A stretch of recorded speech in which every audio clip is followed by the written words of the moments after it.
नमस्कार, सबसे बड़ा मुद्दा देख रहे हैं आप। मैं हूं आपके साथ शुभम त्रिपाठी। देश के सबसे बड़े सूबे उत्तर प्रदेश में राजनीतिक सरगर्मियां लगातार बढ़ रही हैं, क्योंकि 22 के महासमर में अब बस चंद महीने ही शेष हैं। राजनीतिक पार्टियों ने एक दूसरे पर हमला करना और ज्यादा तेज कर दिया है। सीएम योगी और पीएम मोदी ने भी यूपी की पुरानी समाजवादी सरकार पर परिवारवाद का आरोप लगाया, तो समाजवादी पार्टी के मुखिया ने भारतीय जनता पार्टी को सांप्रदायिक और हिंदू मुस्लिम करने वाली पार्टी बताया। वहीं सीएम योगी आदित्यनाथ इस वक्त पश्चिम की बागडोर संभाले हैं। पश्चिम को कई परियोजनाओं की सौगात भी उन्होंने दी। और परिवारवाद वर्सेस विकासवाद की लड़ाई में क्या भारतीय जनता पार्टी का विकासवाद इस जंग में बाजी मारेगा, ये भविष्य के गर्भ में है। इन्हीं सब बिंदुओं पर हम चर्चा करेंगे, लेकिन उससे पहले चर्चा में शामिल होने वाले मेहमानों से आपका परिचय हम करवा देते हैं। तो हमारे साथ भारतीय जनता पार्टी के प्रवक्ता हीरो वाजपेयी जुड़ रहे हैं, कांग्रेस से सचिन रावत हमारे साथ जुड़ रहे हैं और समाजवादी पार्टी के प्रवक्ता अनुराग भदौरिया हमारे साथ इस कार्यक्रम में जुड़ रहे हैं। उनके पास चलते हैं। अनुराग भदौरिया, सबसे पहले मैं आपके पास आऊंगा और सवाल यही है कि परिवारवाद का आरोप आपके ऊपर लग रहा है। कहा जा रहा है कि जब आपकी सरकार थी तो सबसे ज्यादा आपने अपने परिवार के लोगों का ही भला किया। देखिए, होता यह है कि जब किसी नेता को 5 साल मुख्यमंत्री रहते हो जाए और उस मुख्यमंत्री के पास अपना काम गिनाने को ना हो, उसने विकास की राजनीति ना की हो, तो फिर वो इधर उधर की बातें करने लग जाता है। उसको लगता है कि मैं गिनाऊं क्या, बताऊं कि महंगाई यहाँ पे कमर तोड़ हो चुकी है। सरसों का तेल 200-250 रुपए पार है, डीजल पेट्रोल यहाँ पे 100 के पार है, आलू टमाटर प्याज जो रोजमर्रा की चीजें हैं, दाल आटा क्या महंगा नहीं है। लोग यहाँ महंगाई से आत्महत्या कर रहे हैं, तो क्या बोले। तो हम तो उनसे यही कहेंगे कि आप समाजवादी इत्र लगाइए। समाजवादी इत्र अगर आपके ऊपर छिड़का जाएगा तो आपकी सोच बदलेगी, कम से कम आपके अंदर में नफरत की राजनीति खत्म होगी। इत्र से सोच कैसे बदलेगी, जाने की बात करेंगे आप। इत्र से सोच कैसे बदलेगी? नहीं, वो इत्र लगाने से, क्योंकि मिट्टी का है ना, ये कन्नौज की मिट्टी से बना हुआ इत्र है। आप इसको उत्तर प्रदेश की, देश की धरती की खुशबू आएगी। जब आप उसको लगाएंगे तो आपको हिंदुस्तान फील होगा, आपको लगेगा आप उत्तर प्रदेश में हैं। उत्तर प्रदेश के लोगों से आपसे लगाव होगा, मोहब्बत होगी, उनकी दुख तकलीफ के बारे में सोचेंगे। जिस तरह कोविड काल में लोग तड़प तड़प के मर गए बिना ऑक्सीजन के, आपको चिंता ही नहीं है उनके परिवार आजकल भूखे हैं कि प्यासे हैं, उनके परिवार के लोग परिवार के परिवार खत्म हो गए, आखिर वो जी कैसे रहे, आप उनकी चिंता ही नहीं कर रहे हैं। इत्र लगाएंगे तो आपको चिंता आएगी, मिट्टी की खुशबू आएगी। आप इसी तरह से देखो, जहरीली शराब पीने से परिवार के परिवार लोग खत्म हो गए, आपको उनकी चिंता ही नहीं है, उनके दरवाजे तक नहीं जाते आप। और तो और छोड़ो, लखीमपुर खीरी में 8 लोगों की मौतें हो गई, 4 लोगों को रौंद के मार दिया गया, आज तक उनके घर नहीं गए, क्योंकि उनके अंदर फीलिंग ही नहीं है उत्तर प्रदेश के लोगों के दुख दर्द की। परिवार कैसे जी रहा है, 8 लोगों की मौतें हुई, उनके 8 लोगों का परिवार कैसे जी रहा है। इसी तरह हथरस की बेटी को रात के अंधेरे में अंतिम संस्कार कर दिया गया, उनके घर भी नहीं गए आज तक। अरे उनके घर चले जाते, उनका दुख दर्द लेते, क्योंकि फील नहीं आ रहा है उनके अंदर में।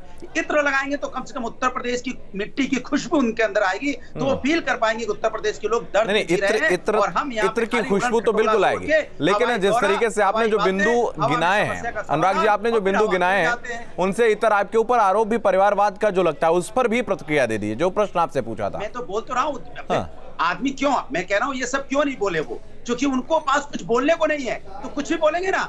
अरे भैया आप तो आपका कहना यह है कि समाजवादी पार्टी की जब सरकार थी तो बिल्कुल परिवारवाद नहीं था? समाजवादी की सरकार में भ्रष्टाचार नहीं था। और सुनिए एक चीज, भ्रष्टाचार नहीं था, परिवारवाद था। सुन तो लीजिए, आपको भी भगवान ने आशीर्वाद दिया होगा, आपके जो प्रवक्ता बैठे उन्हें भी दिया होगा। परिवार होना गुनाह नहीं होता है, उनको बता दीजिए मुख्यमंत्री जी को, परिवार होना गुनाह नहीं होता है। आप परिवार को गाली देते रहते हैं ये लोग, इसके मतलब आप भगवान का अपमान करते हो। और बड़े आशीर्वाद से लोगों के परिवार होते हैं। ठीक है, उनसे प्रतिक्रिया ले लेते हैं। हीरो वाजपेयी आपके पास आऊंगा। परिवारवाद पर जब प्रश्न किया तो उन्होंने जो जवाब दिया है, आपकी प्रतिक्रिया चाहूंगा। उन्होंने कहा कि परिवार होना कोई गुनाह नहीं होता है। परिवार होना गुनाह है क्या, बता दें आप मुझे। और लोकतंत्र में परिवारवाद क्या होता है? ठीक है, आप जवाब ले लेते हैं। अनुराग भदौरिया, आप जवाब ले लेते हैं। लगता है कि आपकी टीवी पे सुनने वाली जनता आराम से सुन पाएगी। बिल्कुल अनुराग जी, मैं वापस आपके पास आऊंगा। लगातार बोलते रहे, बीजेपी प्रवक्ता सुन लेते हैं, सुनना भी आना चाहिए। बोलिए हीरो वाजपेयी, जवाब सुने, धैर्य से सुनिए अनुराग जी जवाब। देखिए, जो 2 बातें इन्होंने कही, परिवारवाद पर तो परिवार है इसलिए कि थाली में सौंप के सत्ता दी थी पिताजी ने और वो सत्ता लुट गई, इसलिए बौखलाए हुए हैं। दूसरी बात, जिस कन्नौज के इत्र की बात की, वहां भी परिवार ही लड़ा था। अखिलेश यादव की पत्नी लड़ी थी और जनता ने वो परिवार खारिज कर दिया। पहले फिरोजाबाद ने भी परिवार खारिज किया था।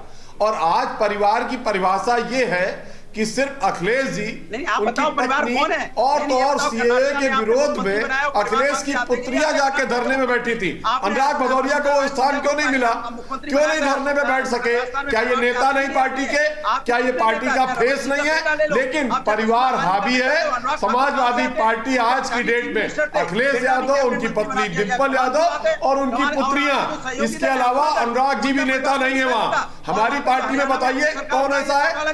पता ही नहीं कि अगला राष्ट्रीय अध्यक्ष कौन होगा। आदरणीय मोदी जी, बिल्कुल अनुराग भदौरिया आप इस बात का जवाब दे दीजिए। ये बड़ी बात उन्होंने की है, अनुराग भदौरिया, ये बड़ी बात उन्होंने की है कि उनका राष्ट्रीय अध्यक्ष कौन होगा ये नहीं पता है उनको, ये नहीं पता कि कोई भी हो सकता है, लेकिन आपकी पार्टी में तय है और इसीलिए परिवारवाद का आरोप लगता है। अनुराग जी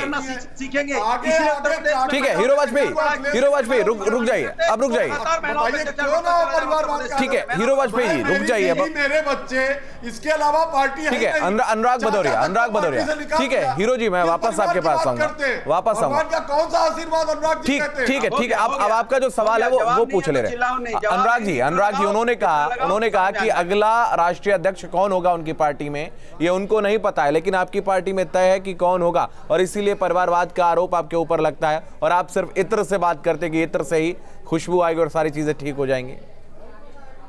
देखिए शायद उनको नहीं पता है, हर जगह ये अपनी नाकामी को छुपाने के लिए आए बाएं साए बोलते रहते हैं। अरे आपसे पूछा जा रहा है कि यहाँ महंगाई आप कैसे कम करेंगे? जनता ने आपको चुना था, आपको जनता ने इसलिए चुना था कि आप अखिलेश यादव जी की बात करेंगे, समाजवादी की बात करेंगे। जनता ने इसलिए चुना था कि आप यहाँ महंगाई कम करेंगे, जनता ने इसलिए चुना था कि आप यहाँ रोजगार देंगे। नहीं वो कह रहे हैं कि आप इत्र की बात कर रहे हैं, आपको तो वहीं पर खारिज कर दिया। जनता ने इसलिए चुना था कि आप यहाँ पे अनुराग भदौरिया जनता ने इसलिए चुना था कि आप अनुराग भदौरिया इसलिए नहीं चुना था कि सुबह से लेकर शाम तक अखिलेश जी और आगे आपको किसकी अनुराग जी ठीक है हीरो वाजपेयी, मैं सवाल ले लूंगा।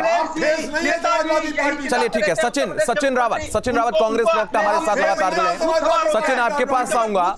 परिवारवाद और जो विकासवाद की बात हो रही है, इसमें कांग्रेस इस वक्त इस चुनाव में अपनी जगह बनाने की कोशिश कर रही है, वो महिलाओं की बात कर रही है।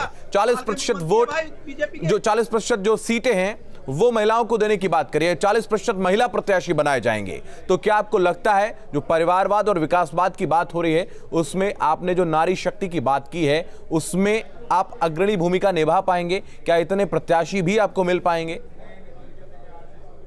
देखिए शुभम जी, जहां तक प्रियंका गांधी जी ने जो महिलाओं के लिए इंसेंटिव लिया है कि 40% भागीदारी होगी विधानसभा के चुनाव में और कांग्रेस पार्टी इसको सुनिश्चित करेगी, और जब उत्तर प्रदेश में कांग्रेस पार्टी की सरकार 2022 में आएगी उसके बाद में लगातार जो महिलाओं के लिए रोजगार का प्रावधान रहेगा या सरकारी नौकरियों में आरक्षण की बात रहेगी तो उसमें 40% भागीदारी होगी। लेकिन जहां तक परिवारवाद और विकासवाद की बात आज हो रही है, मैं तो कहना चाहूंगा कि 2017 के संकल्प पत्र में भारतीय जनता पार्टी के बड़ी बड़ी बातें थी। एक नारा था इनका कि सबका साथ सबका विकास, लेकिन आज 4.5 साल के बाद नारा इनका बदल गया, सबका साथ भाजपा नेताओं का और भाजपा के परिवारवाद का विकास। जिस तरह से इनके परिवारवाद में राजनाथ सिंह के सुपुत्र पंकज सिंह विधायक होते हैं, इनके सांसद कौशल किशोर की पत्नी विधायिका होती हैं, इनके नेता दयाशंकर की पत्नी मंत्री होती हैं, इस तरह के कई उदाहरण हैं परिवारवाद के रूप में। मैं तो कहना चाहूंगा हीरो वाजपेयी जी भाजपा के बड़े नेता रहे हैं, अगर इनको मंत्री बनाया जाता तो लगता कि परिवारवाद भारतीय जनता पार्टी नहीं कर रही है। नहीं, ऐसे बहुत सारे लोग हैं, सिर्फ सचिन ऐसे सिर्फ हीरो वाजपेयी नहीं, बहुत सारे ऐसे लोग हैं जो अलग अलग परिवारों से और कहीं से मिलकर आए। लेकिन अगर हम कांग्रेस की बात कर लें, समाजवादी पार्टी की बात कर लें, यहाँ पर तय है कौन बनेगा। आज जो है उत्तर प्रदेश में अपना डाटा देना चाहिए था कि उत्तर प्रदेश में कितने लोगों को रोजगार दे दिया, लगातार महंगाई चरम पर पहुंच गई, लेकिन योगी आदित्यनाथ तमाम विषयों पर बात कर रहे हैं। सचिन रावत, हम आज अगर परिवारवाद की बात योगी आदित्यनाथ जी कर रहे हैं तो योगी आदित्यनाथ जी को यह भी सोचना चाहिए था उनका परिवार क्यों नहीं है। अगर उनका परिवार होता योगी आदित्यनाथ जी उसको बढ़ावा देते। मैं तो कहना चाहता हूं कि अगर कोई भी व्यक्ति जनता के सामने चुनाव लड़ने जाता है और जनता स्वीकार किसी का परिवार है या नहीं है वो एक अलग विषय है, उस पर प्रश्न नहीं कर सकते। बिल्कुल शुभम जी, मैं यही कहना चाहता हूं कि जनता अगर स्वीकार रही है तो उसमें कोई बड़ी बात नहीं है, जनता के सामने ही तो जाता है। बात परिवारवाद की चल रही है, ठीक है, मैं वापस आऊंगा सचिन, वापस आऊंगा। परिवारवाद की बात में भारतीय जनता पार्टी अनुराग भदौरिया अनुराग भदौरिया, मैं एक बार फिर से आपके पास आऊंगा और सवाल ये है कि आपने इत्र की बात की और आपने इत्र की जो चर्चा भी आगे बढ़ाई और आपने कहा कि जो समाजवादी इत्र लगेगा उससे वो खुशबू फैलेगी और जो समाजवाद है वो दूसरे रंग में भी निखरता हुआ यहाँ पर नजर आएगा। लेकिन यहाँ बात परिवारवाद की हो रही है। अखिलेश यादव की पत्नी जो कि खुद कन्नौज से, जिस इत्र की आप बात कर रहे हैं, और संयोग से मैं भी कन्नौज से ही हूँ, उसी कन्नौज से हूँ जहाँ की आप बात कर रहे हैं, और वहाँ का इत्र आखिर कैसे लोगों ने पसंद नहीं किया, आखिर क्यों अखिलेश यादव की पत्नी वहाँ पर चुनाव हार गई? तो अगर वहां पर नहीं पसंद किया तो पूरे प्रदेश में कैसे करेंगे? अरे पसंद होगा, आप चिंता मत कीजिए। हाँ। चुनाव में हार जीत लगी रहती है, ये कोई बड़ी चीज नहीं है। कई बार जीते भी हैं, तो एक बार हारना तो ऐसा आप बता रहे हो जैसे लगता है कि वहाँ जीते ही नहीं कभी। आप भी का, आप कन्नौज के रहने वाले, इतना तो पता होगा कि अखिलेश जी वहां से 3 बार जीते हैं। वहां पे डिम्पल जी 2 बार जीती हैं, उसके पहले भी समाजवादी जीतती रही है। अगर 10 बार से हम जीत रहे हैं, एक बार किसी तरह हार गए तो आप कह रहे होगा आपको खुशबू पसंद नहीं आई। कमाल, भारतीय जनता पार्टी तो पूरी जिंदगी भर हारती रही है, बड़ी मुश्किल से भी सरकार बनी है उनकी। तो ये मैं आपसे कह रहा हूँ कि ये कन्नौज की धरती का अपमान कर रही है भारतीय जनता पार्टी। ये उनके इत्र का कहती है, हम इत्र, इनसे पूछो कन्नौज की धरती का इत्र लगाएंगे कि नहीं लगाएंगे, समाजवादी का एक नहीं लगाएंगे। इसके मतलब आप कन्नौज की धरती का अपमान करते हैं, एक बात। दूसरी बात, आप, ये भारतीय जनता पार्टी असली मुद्दों से जनता का ध्यान भटकाने काम करता है। मैं इनसे पूछना चाहता हूं कि उत्तर प्रदेश के मुख्यमंत्री जी अगर अवैधनाथ जी के वैध बेटे नहीं होते तो क्या 50 साल के अंदर अंदर वो यहाँ मुख्यमंत्री बन जाते थे? क्या वो आते वहां से उत्तराखंड से यहाँ मुख्यमंत्री बन जाते? वो तो ऐसा बोलते जैसे लगता है उन्होंने बहुत संघर्ष किया जमीन में। कौन सा संघर्ष उन्होंने किया है? एक आप उनका संघर्ष दिखा दीजिए जिंदगी का, इतने कम दिनों में मुख्यमंत्री बने। अनुराग जी, व्यक्तिगत आरोप प्रत्यारोप नहीं, तो क्या मुख्यमंत्री बन जाते? ये व्यक्तिगत आरोप प्रत्यारोप वो भी तो अपने पिताजी के नाम अवैधनाथ जी लिखते हैं ना। क्यों लिखते हैं अपने पिताजी के नाम अवैधनाथ जी? क्योंकि वो भी मेंबर ऑफ पार्लियामेंट रहे हैं, तो उन्हीं के तो बेटे हैं ना। तो फिर इसको ये देखिए, वो एक अलग परंपरा है उस पर, और एक अपने टाइम परंपरा ये देखिए आरोप प्रत्यारोप के बीच में है ना, ये सपा का जो हल्ला बोल संस्कृति है भटकाने की बात करते हैं। 10 सेकंड में हीरो वाजपेयी आपकी प्रतिक्रिया। हीरो वाजपेयी मात्र 10 सेकंड में। तो देखिए उनके अंदर इंसानियत जगेगी। देखिए, मैं मानता हूं कि सपा बौखलाई हुई है और उनके प्रवक्ता अनुराग भदौरिया का ये बहुत ही बिलो स्टैंडर्ड बयान है। मुझे लगता है उत्तर प्रदेश की जनता योगी आदित्यनाथ का बहुत सम्मान करती है और ये सम्मान 2022 में फिर रहेगा। ठीक है अनुराग जी, हीरो वाजपेयी, सचिन रावत, आप तीनों का हमारे साथ इस खास कार्यक्रम में जुड़ने के लिए बहुत धन्यवाद। तो सवाल यही है कि क्या भारतीय जनता पार्टी जिस विकासवाद की बात कर रही है उस विकास को लोग पसंद करेंगे, या परिवारवाद की जो आरोप लगाए जा रहे हैं समाजवादी पार्टी पर, क्या वो परिवारवाद जनता समझती है? और 2022 के महासमर में आखिर किस करवट ऊंट बैठेगा, ये भविष्य के घर में है। इस खास कार्यक्रम में फिलहाल इतना ही। आप लगातार बने रहिए न्यूज़ स्टेट के साथ।